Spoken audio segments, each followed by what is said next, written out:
So recently on the channel, we talked about a pretty exciting report for Switch 2 games regarding Square Enix and their broader approach to gaming now, as it sounds like all of their major first-party AAA games, being like Final Fantasy VII Rebirth, Remake, Final Fantasy 16, Kingdom Hearts, all the big stuff that they work on, sounds like it's going to be coming to every platform. In fact, they committed to that being their strategy going forward. They're going to go a multi-platform approach. We also touched on briefly in that video that Microsoft has been cited saying things like they're looking into multi-platform, as now they own Activision Blizzard, they own a ton of game studios, Bethesda amongst many others. They're looking to sell those on as many platforms as possible, and at the end of the day, that just means that with a more powerful Nintendo Switch 2 console that we will no doubt have this upcoming generation, the amount of third-party game support is getting very exciting. And in today's video, we have some yet more exciting comments from Microsoft's own CEO around wanting to expand and break the boundaries of where Microsoft sells their games today, and really no games being off the table or out of the conversation that could potentially make it over to consoles like Nintendo Switch, and specifically the Switch's successor, which is where I believe we will see a lot of this game support hit. But we're going to get on the same page with all of that. Before we do, make sure you like, subscribe, and turn on your bell notification to join Sunbro Nation if you're new here. And I want to first kick it off by hopping over to Go Nintendo, where they do have the following detailed typed up article around this, which you can see reads as follows. Report indicates that Microsoft CEO is pushing to bring more games to Switch. The more the merrier. There's been more and more talk over the past several months about Microsoft bringing their previously exclusive games to other platforms, including the Switch. Much of that talk has come from Microsoft themselves, with games like Grounded and Pentiment both landing on Switch recently, and Hi-Fi Rush all but confirmed. Now a new report indicates that there could be more Microsoft games headed our way if their CEO has his way. The report in question comes from Windows Central, and it's a rather critical exploration of current Microsoft CEO Satya Nadella. The part that concerns video game fans comes about 2/3 of the way through, when an initiative known as Latitude is discussed. The Latitude project is apparently all about bringing more big Microsoft-developed games to competing consoles in an effort to increase profits. The report's sources indicate that there's no red line for what those games might be, meaning that even their most coveted franchises could be on the table. We've already seen stories of great success for Microsoft games on Switch and PS5, so it's not too surprising that they're looking to expand the initiative. Still, it sounds like there's some pushback both internally and from fans, so this might not happen to the extent some would hope. No specific games or plans have been formally announced yet either, so we'll have to wait and see what all of this amounts to. So what's interesting about Microsoft and what they've been cited in the news for recently is it very much seems like, depending on who you're asking, there might be two different strategies going on for Microsoft gaming or Xbox games, because if you talk to Phil Spencer, it sounds like they're going to really only test the waters with a few games going multi-platform, and that there's no guarantee that big franchises like Halo and Gears of War, Indiana Jones, many others that they're working on will be going multi-platform.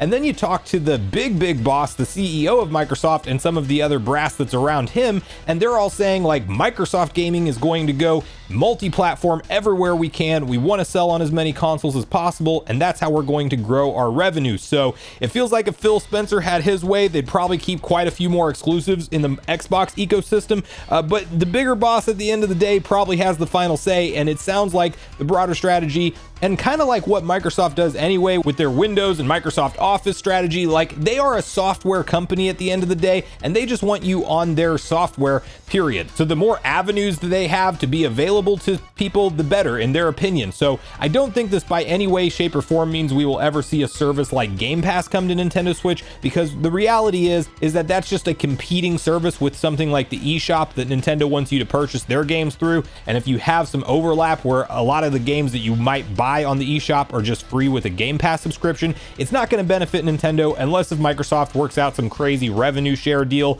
where they get them to agree to something like that. I think if Microsoft had their way, they would have Game Pass on everything. But what I do think we will see more of is this Grounded and Pentiment treatment, and no doubt I think Hi-Fi Rush is in the holster to come to Nintendo Switch, and likely the successor to Switch we will see like Sea of Thieves and any other games Microsoft's going to bring over. But I think we start to see them push more and more into that direction. I don't think that they're going to be turned off by any of the sales that they're making when their games go to rival platforms and they just see more revenue coming in. They're going to lean into that, and they also realize the scope of game developers they have under their belt now with publishers like Activision Blizzard. I mean, we know Call of Duty is going to be supported on Nintendo consoles for the next 10 years because that's a legal binding agreement that was already signed as part of the Activision Blizzard merger going through for Microsoft.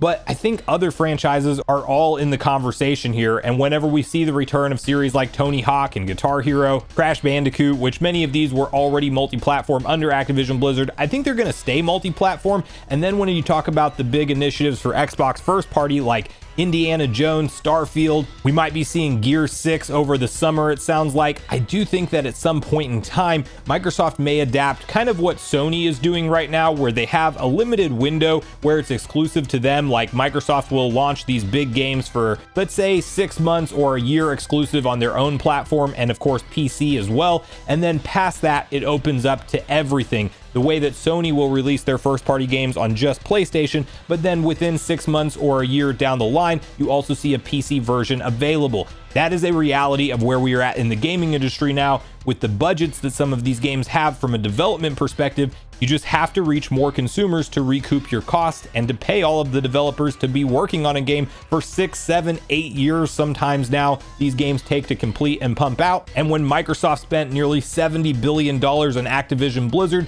they want to see return sooner rather than later on that investment. And one quick way to do that is to farm out their gaming catalog to all platforms. So I'm thinking if you're a Halo fan over the years, we're going to see that playable on Switch 2. It's going to be very nice to see the kind of hardware we will have this time around, where you have that PS4 Pro to Xbox Series S level of graphics, but with things like DLSS and other more modern technology that's not available in those consoles to help run the games more efficiently and effectively. I think we're going to be in a really nice sweet spot for games when it comes to third-party support. Nintendo Switch had to prove a lot of the naysayers wrong when it launched, and they had to fight an uphill battle to get third-party developers on board with their console because many people thought it was going to potentially be another flop like the Wii U, and they were very hesitant to put any kind of money, time, or effort into Nintendo Switch versions of a third-party game because they didn't know how it was going to sell. Well, now you look at the 141 million plus user base that they've successfully built up over the Nintendo Switch's life cycle, and the successor to that console that is just a more powerful version of the same thing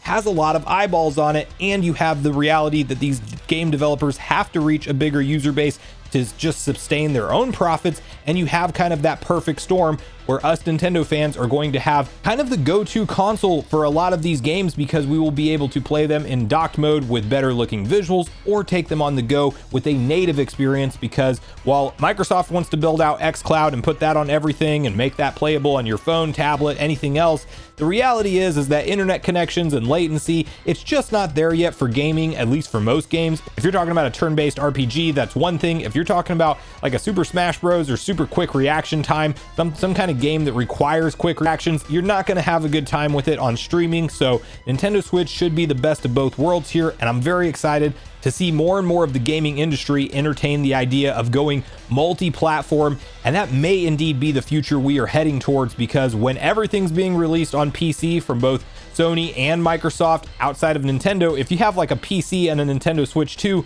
you're probably going to be more or less covered on most 95% plus of the games that you want to play. And then even if you don't get it day and date, you're probably going to get some of those exclusives brought over later on. So it's an interesting shift for the gaming landscape. We already know about Call of Duty being supported. We're probably getting Hi-Fi Rush. I also think that a lot of the other Microsoft IP will be on the table as we start to talk about Switch 2 games and it really ramping up into its full marketing cycle. So if you are a fan of many of the third-party franchises out there, or even first-party Microsoft franchises, it sounds like it's going to be a good gaming generation to look forward to as we inch closer to the official reveal and launch of Nintendo Switch 2. But I want to hear from you guys at this point in the video what you make of all of this. Do you think we will indeed see Microsoft lean into this multi-platform strategy that much more, and that really no franchise will be off the table, and we will see things like Halo and Gears and Indiana Jones and Starfield, all of the marquee Microsoft franchises ultimately go multi-platform for consoles like Nintendo Switch 2? Do you think it will be a more limited approach, or do you think it will just be something that's timed,